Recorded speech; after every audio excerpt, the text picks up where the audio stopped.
What's up, guys? You're watching Team Judgment, and can you believe it? Today we have a ban list.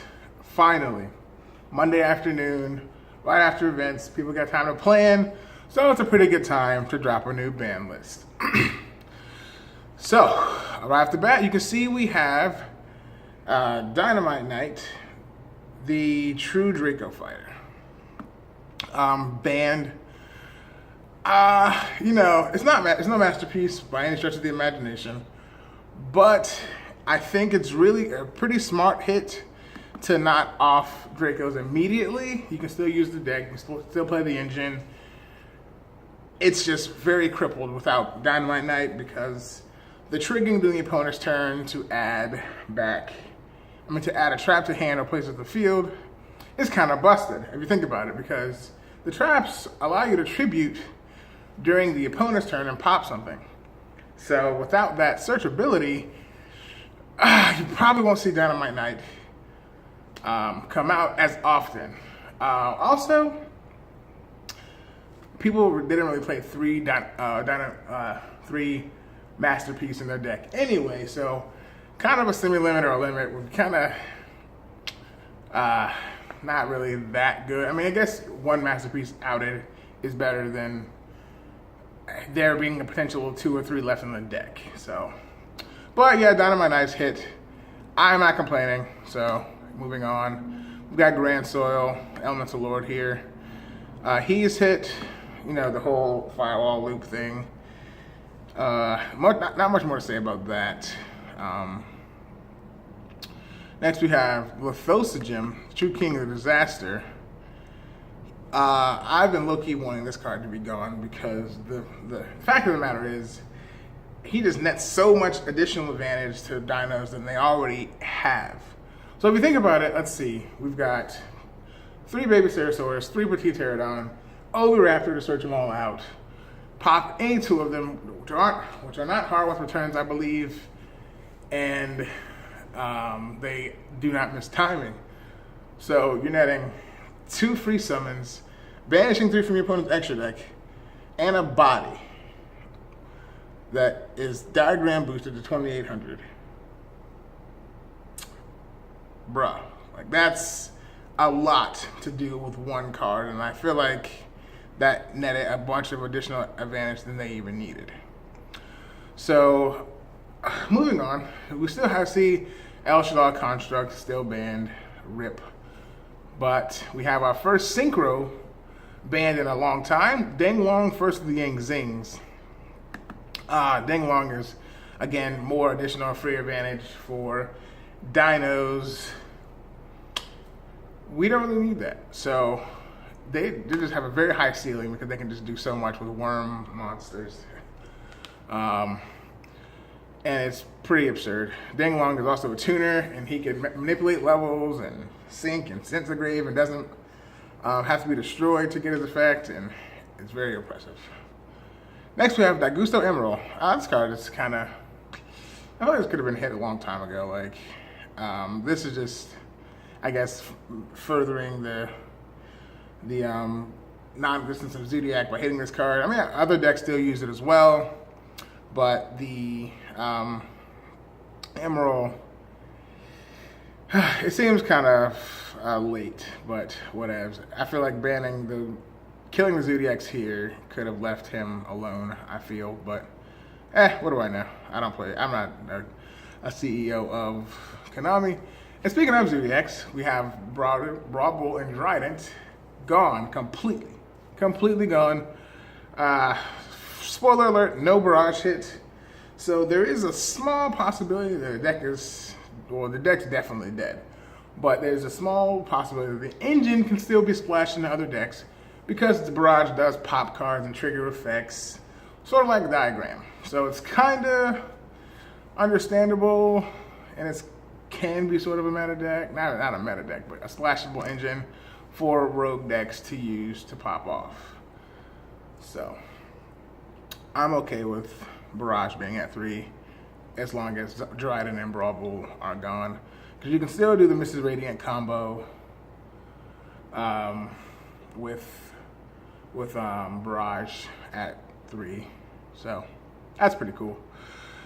On to the rest of we still have Heavy Storm, Hobby Feather Duster, still banned, unfortunately. One day. No, we did not get a Pot of Avarice back either. So it was kind of a sad day. I was kind of hoping that we at least get Construct to 1, but no dice. On to the limiteds, we've got Ignis Heat, the true Draco warrior. So now you can hardly search your spells out of your deck. With Dynamite Night gone, you can't get your traps. With Ignis Heat at 1, no spells. Man, how are you tribute summoning your guys? Well, it's a hit. It's definitely a hit. I'm not complaining. So, 2 claps, Konami. Moving on, we got Miscellaneous Source here, another very unfair card. Not only is it a hand trap that's reactive, that's also proactive because you can summon Draco, and you can still do that because Oviraptor is still at 3, but you can only do it once unless you run other spicy techs like DDR, Different Dimension Reincarnation, Burial from a Different Dimension, things like that to kind of mitigate the loss of Miscellaneous Source. So it's not too bad. I definitely don't see them being top tier. I can see them being a solid tier, like 1.5. They still got Fossil Dig. They still have the big superconductor, or ultimate conductor, sorry. And they've got Oviraptor at 3, so I can see them being a tier 1.5. They can still top a couple events, maybe. A lot of the dynamite cards are still at 3. Next, we have Zodiac Rat Pier gone. No more Zodiac Rat Pier combos. Yeah, so Zodiac's pretty much DED at this point. Limiteds, we've got Dark Hole back to limited. As a board wipes just ruin lives, and a lot of work goes into making these plays, these big huge link boards and big huge boards, and then just getting outed by a Dark Hole, Raigeki, Kaiju Slumber seems kind of sacky, so I can see it. It doesn't really do too much. I mean, at least at the very least, you means you can main deck 1. You don't have to use space in your side deck to play this card unless you want to side 1, which is still less than 2. We have Gateway of the 6 back. Gateway, 6 Sams. I don't like 6 Sams personally, but 6 Sam fans, 6 Sam players, you got the juice back. But no, seriously, I think they can come back. There's a lot that can out it in today's game. You've got Ghost Ogre, you've got Ash Blossom, you've got Twin Twisters MST, Heavy Storm Duster, you name it, it outs it type of deal. Kaiju Slumber at 1, following OCG trends. Kaiju Slumber is a card, I guess. I didn't really seeing too much play recently, but whatever. I guess it's still a board wipe. People would opt to run to this since they saw Dark Hole at 1, so I can understand it. True King's Return, next card on the list, limited to 1. So now, not only can you not search your trap card, you only have 1 of it anyway. So you can diagram it, that's cool, tribute it off, but that's your 1. You don't have to use Disciples and all that fun stuff to get it back.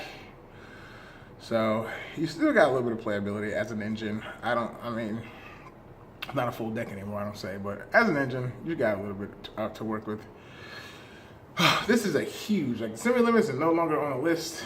They are huge lists. This is a huge change to the game. I'm not sure how much of these cards will impact the meta per se, but this is a big shift as far as cards getting hit.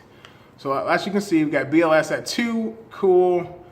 Lesser Pendulum at 2, also cool. Mathematician, Bryonic, Teacher Hyper Librarian, Brain Control, Burial, El Shaddai Fusion, and Preparation of Rites. As far as meta goes, I feel like the most meta impactful things could potentially be definitely Preparation of Rites. I can see that because Vendreads are going to get more support. El Fusion is going to be fun. People are going to be messing with that a little bit. As far as meta, I'm not sure how it's going to go without Construct, but you've still got the Fusion. Bird from Different Dimension will probably make the most waves as far as being newly semi-limited. It's just a really good card. So zombies are going to pop off like crazy, I feel. I feel like we've got a spiral format, maybe a little bit of zombie action. Let's see, maybe a little bit of Pendulum Magicians because of a few spoilers and the no longer on the list section. But I can see Teacher Hyper Librarian doing something because synchros, Link synchro decks are kind of doing something, but I don't know, maybe Teacher Hyper Librarian won't do too much.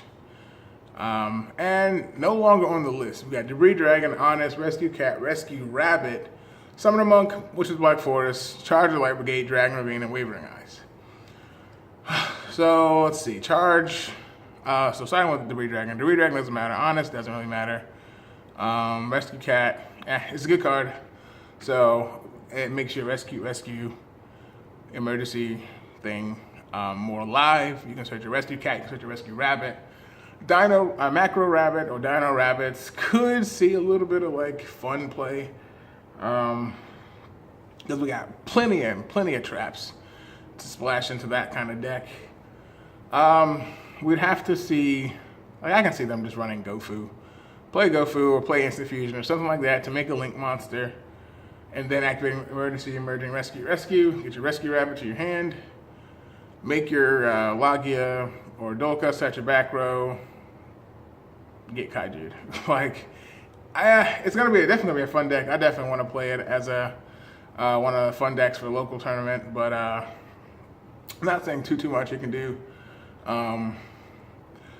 Let's see. Next we got Rescue Summoner Monk at 3. Whatever. What's your Black Forest should have been at 3. Last list.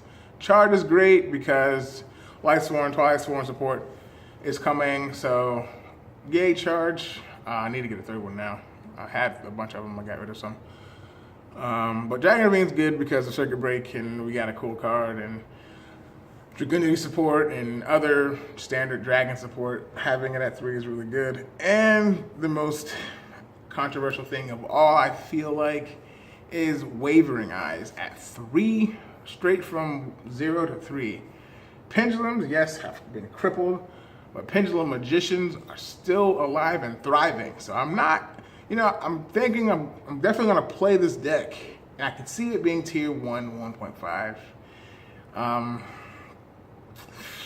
It seems a little premature to put it straight to 3, but I'm definitely excited to see it. So that was the list. Let me know what you guys think in the comment section below. Maybe Konami missed something. Maybe there's some things you wanted to be off the list. Let me know in the comment section below. If you enjoyed the video, please leave a like and subscribe for more Yu-Gi-Oh content, and I'll catch you guys in the next one.